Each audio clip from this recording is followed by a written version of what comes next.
Dito tayo guys sa YouTube. Tayo sa CapCut. Pindutin lang natin tong plus sa gilid. Continue natin. Yan. Pindutin lang natin guys na ano. Yan. Kunyari ito guys. Sample lang naman to. Yan.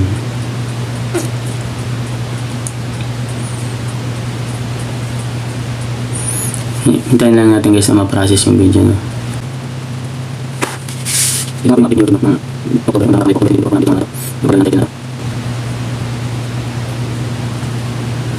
Yan. Pindutin lang natin guys yung check. Ito guys na text sa gilid. Pindutin natin. Sample batang makulit. Yan.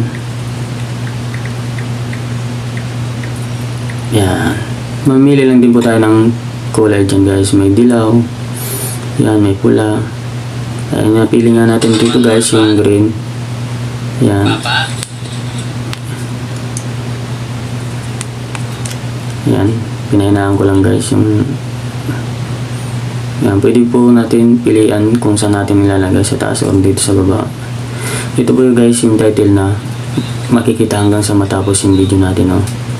Yan, next lang natin yan guys.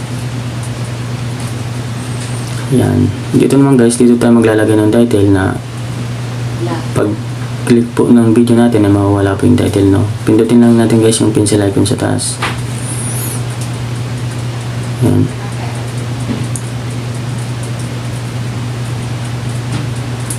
Tayo lang natin guys nag-process.